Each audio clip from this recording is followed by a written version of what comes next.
Progress Wrestling in the beautiful city of Las Vegas. And of course, we were delighted when Progress reached out and asked us on the Hitting the Turnbuckle podcast to watch, cover the show, do a review of the show. From Vegas, the very unbiased review, of course. And it's exactly what you're going to get, like it or not, because there may be a few controversial takes, shall we say, that I'm about to give during this. But look, straight into the action. This was midnight LA time. Well, more on that in a minute. But I feel as if the opening contest was a great way of introducing perhaps the international fans to Progress, people that have never been before. Don't forget, obviously, Progress is a UK company.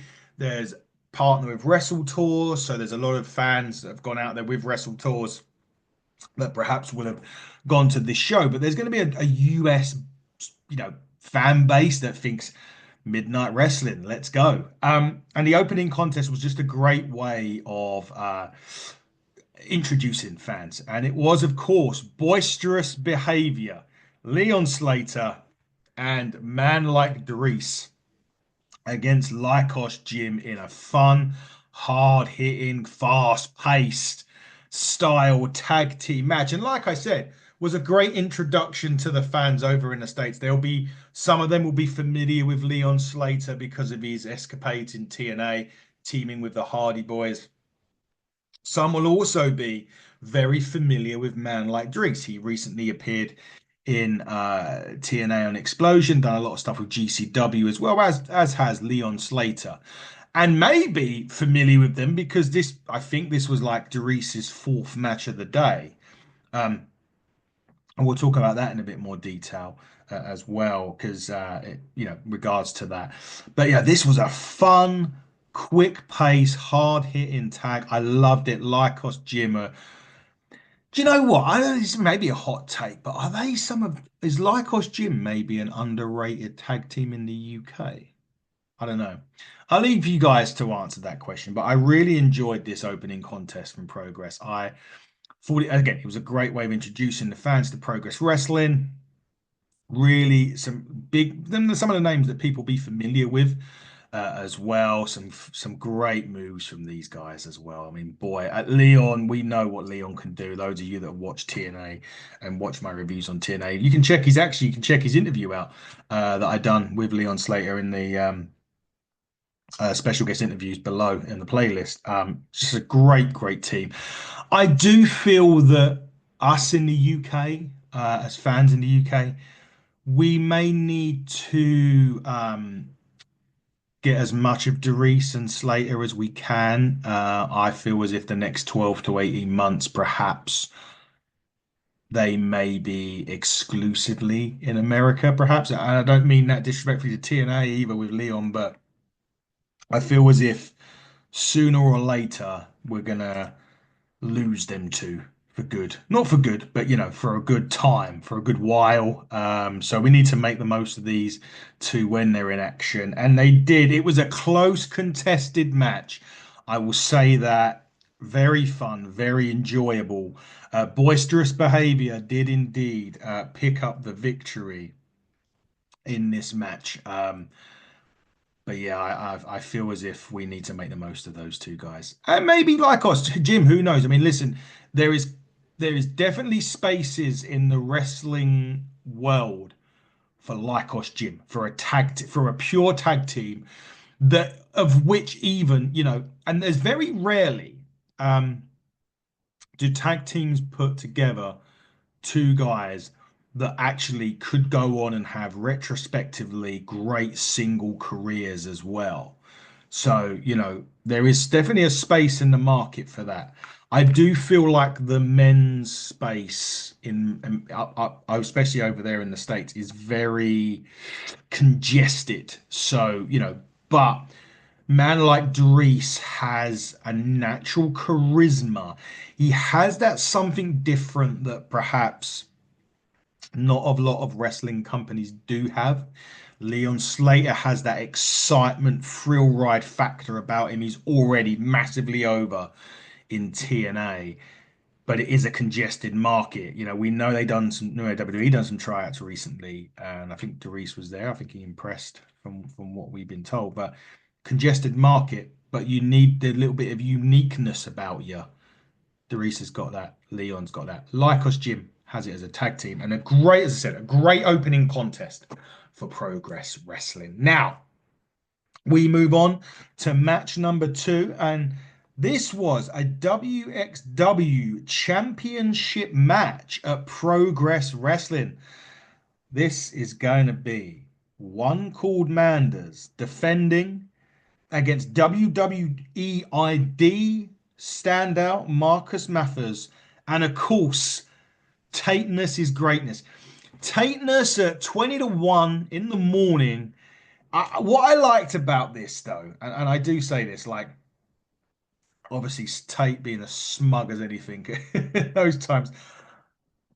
What I liked about this match was there was such a, I would say, an interesting mix of styles. Manders is that hard hitting, you know, in your face wrestler. Marcus Mathers is that exciting, talented wrestler. It's got a lot of different stuff about him. Tate is just Tate. He's that arrogant, you know, he's that, you know, he plays, he can come across as the arrogant heel. He can play the good baby face. He's got a variety of different wrestling styles about him. But I do think we had a great mix of both styles and attitudes in this match. I would say that my only criticism, it was like 8 minutes, which, to be fair, now, so a slight aside here, I'm not a fan of every match going long, but I do think that some matches deserve to go long when they need to. For this one to only go 8 minutes as a triple threat, I felt we were a little bit shortchanged here. I'd love to see a rematch of these three because it was very, very exciting what we got as a match in this. But it was a huge lariat clothesline by Manders in this match that picks up the victory. But big credit to Mathers and to Tate, who were very, very impressive challenges in this. The defeat doesn't hurt any of them two at all. But you know, I think that I would love that match to have gotten 10 minutes more. I really, really do think that match would have, I think it would have benefited from it a bit more. But nevertheless, that is my only criticism of what was a really fun triple threat match. Now, the next match was supposed to have Axel Tischer in there. For those who don't know, he couldn't travel to defend his Atlas Championship against Mike DeVecchio. So a replacement was brought in, and that replacement was KURO. Great replacement. But I'm telling you now, we were talking about people that should that maybe be signed. The fact that Mike DeVecchio isn't already signed, and I don't mean this disrespectfully to Progress, to any other company that he works for. The fact that he isn't signed to a contract up in America is absolute ludicrous. That guy is big, he's quick, he's strong, he's powerful, he can do shooting star presses, he's got a physique to die for. He has literally got everything you need in a top tier athlete. I have no clue why he is not signed to WWE, to AEW, to anywhere. It is beyond madness that he isn't signed. KURO was good in this, don't get me wrong, but this match was all about Mike DeVecchio, as it should be. And boy, oh boy, did he deliver in that match. It did, again, it was a match that didn't last long. Perhaps the time factor in this, bearing in mind like 1 a.m. nearly now, over in the States, perhaps that played a lot of it, and perhaps that may have played a lot in the times of a lot of these matches. Would love to have seen this go longer, but Mike DeVecchio is absolutely megastar material to anyone out there. Progress are lucky to have him wherever he is. He's lucky to be on. The promotion should be lucky to have him on the card because he is next level in terms of superstardom. He's on his way to the top in wrestling. There is, if he doesn't make it, I don't know what we're doing here. The Vecchio is he is everything, and he's got everything that you need.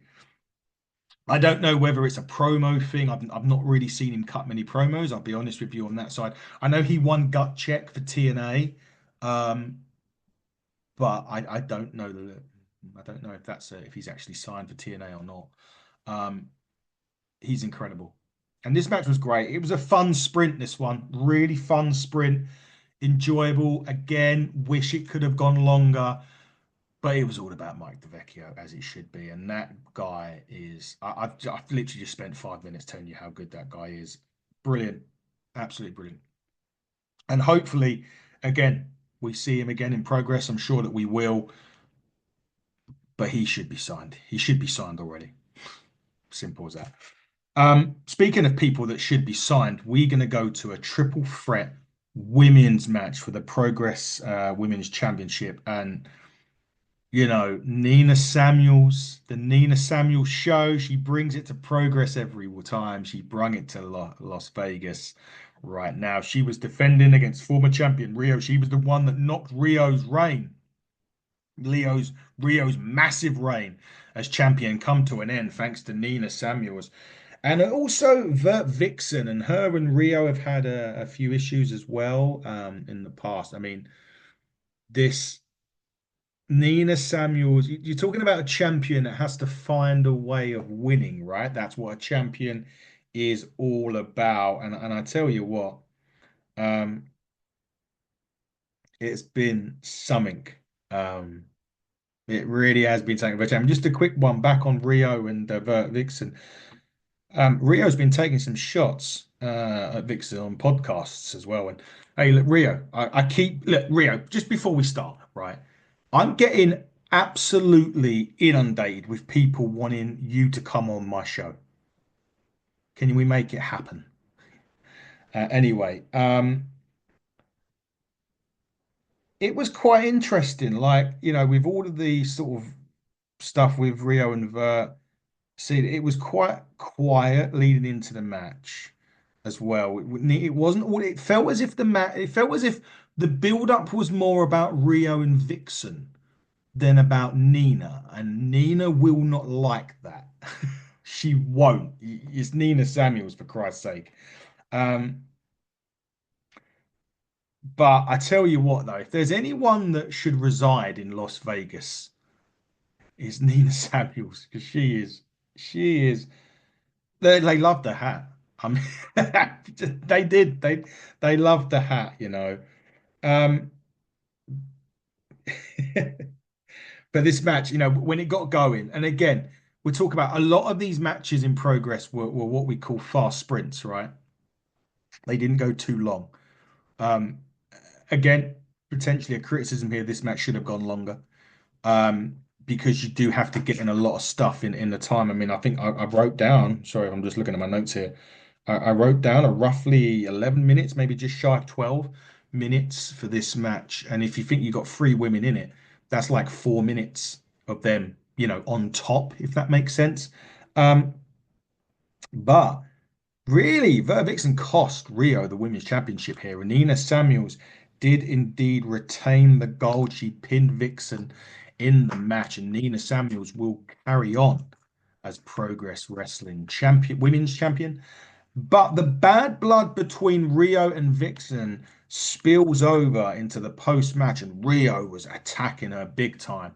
Rhio is an absolute star in the making, and we talked about already on this show about, people that have be signed and stuff. Rhio.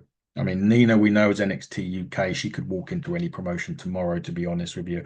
Rhio is exactly the same. Rhio is one of the most dangerous women in British wrestling, and boy, is she showing it. And she was pissed at Vert Vixen, to say the absolute least. But Nina's plan was to let Vert Vixen and Rhio pick each other apart and pick up the pieces. And that's what she does so well. And she done it at Progress Wrestling. And the plan comes together for Nina Samuels. Wow, Proteus five-way match. Again, I must say, timing less than 10 minutes for this. I think like I'll get into my final thoughts on this. Obviously, after the show, we've got a couple of matches still left to go. I don't think being a midnight helped this because, again, you look at matches, you look at length of time in matches. This is a five-way match. Granted, granted, there is a Globe Emmy award-winning actor in Paul Walter Hauser in this, so you do take off a bit of time. But if you've got five men in a match, or five men or women in a match, for example, that has to go 20 minutes at least. Because again, it's limiting the time each guy has to shine. And in this match in particular, like I said, it was Paul Waterhauser, it was Simon Miller, the Proteus champion, it was Adam Priest, it was EFFY, and it was the twat. Charles Crowley, he's loved everywhere he goes, Charles. And there was some fun bits in there. Charles with his magic, pulling a fist out of his hat and punching people with it. It's great to see. I love look, I love the fun aspects to this. The match was just way too short for me. Like I said, you kind of had a couple. I don't think the match length done anybody any justice in this, especially without disrespect to Walter Hauser here, but especially the wrestlers in this match. For it to go very short just doesn't work in this particular match. So the big news coming out of this is that Paul Waterhauser with his finish, by the way, it's a decent finisher, wins the Proteus Championship belt off of Simon Miller. Um, Again, full transparency, I am not a fan of actors or people coming into wrestling and winning championships. I didn't like it when David Arquette did it in WCW. I think it undermines the people that wrestle full time. I didn't like it when Mayweather come in and be Big Show because you've got to, look, let's be real. Mayweather's a boxer, right? And yes, he's got punching power. If Big Show punched Floyd Mayweather, Floyd Mayweather's head would have been in row seven of the crowd at WrestleMania. Let's be real about the situation, right? And so for this to me, all I see this as is a way of getting eyes on progress, perhaps from the news outlets in America. I didn't even like it when a certain All Elite Wrestling champion won the other women's championship. I didn't like that because I think it undermines women's wrestling over here in the UK. I just feel this is a publicity stunt. And I don't mean that disrespectfully against progress, but this is just to get eyes on the product, eyes on them. And look, nothing wrong with that. But at the detriment to the talent that's in that ring, Charles Crowley being one of them, Simon Miller and co, EFFY, of course, I didn't like it.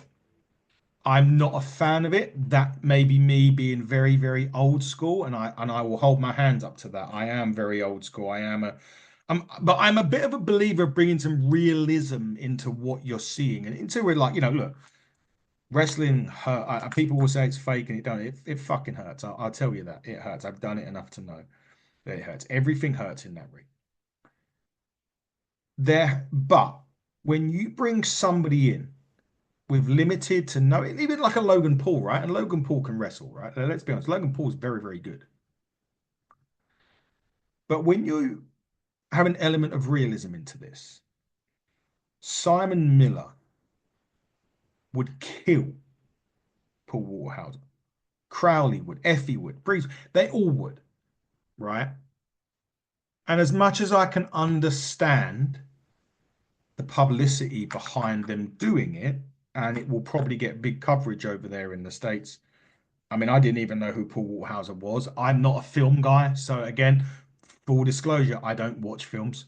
I don't. I very rarely. If I take my son to watch a film, I'll watch it. But you know what I mean. In terms of like, I couldn't tell you who he was. I don't know him from a next door neighbor, so I don't really know him. And again, like I said, I understand the reasons for it.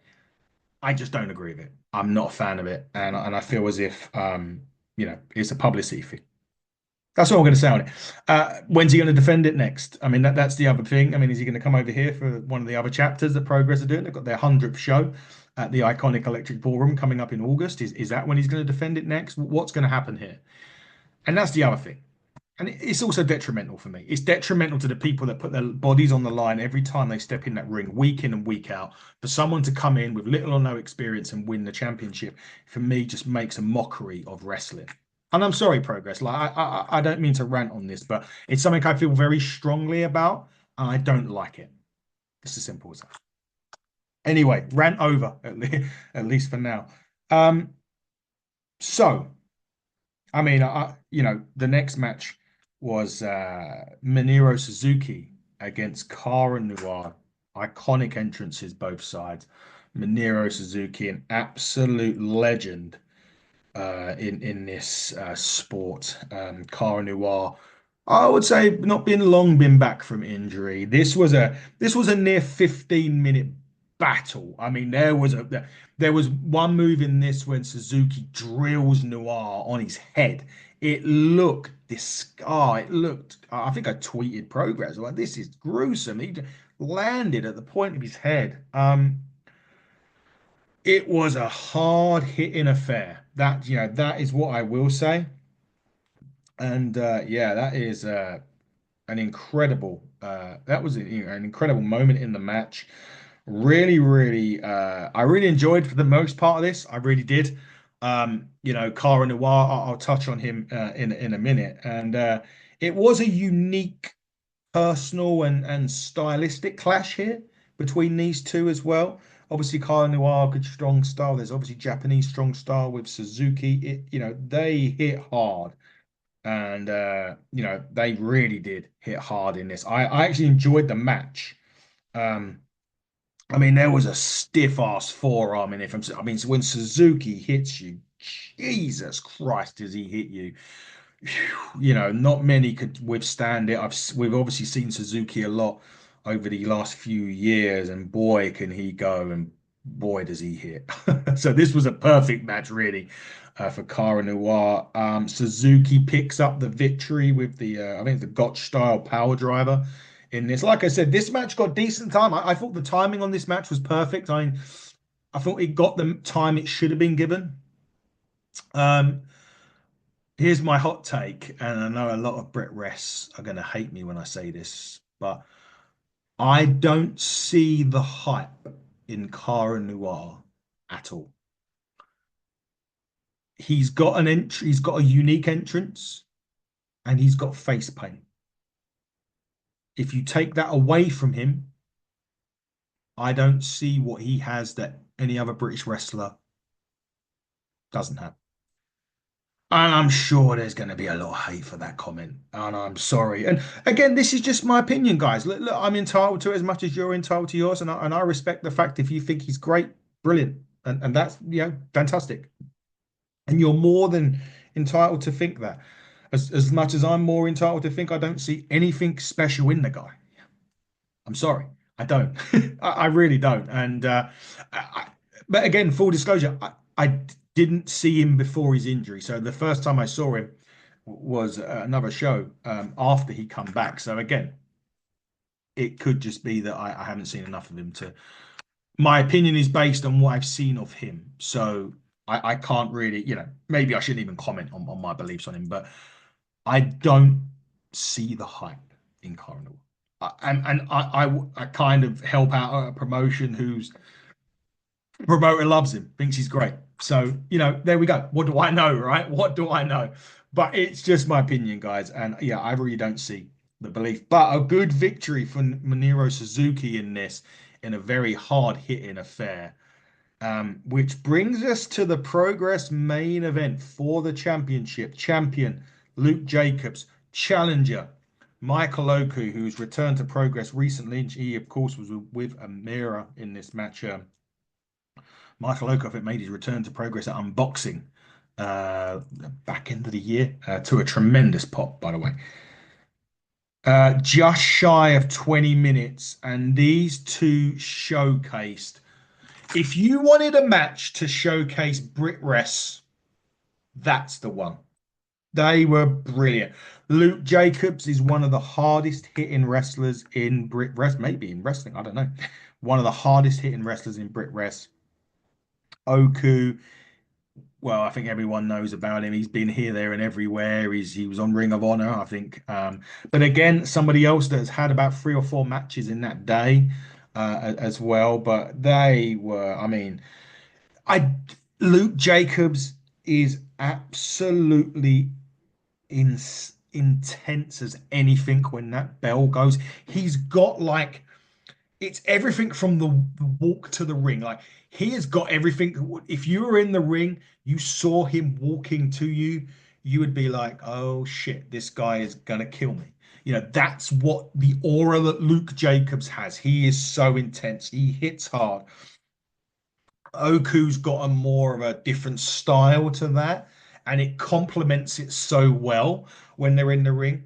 It was quite interesting because despite how great they are in the ring, they took it to the outside, they took it everywhere. Oku jumped from the stage and leapt over 3 rows of fans outside the ring in a superb athleticism in this.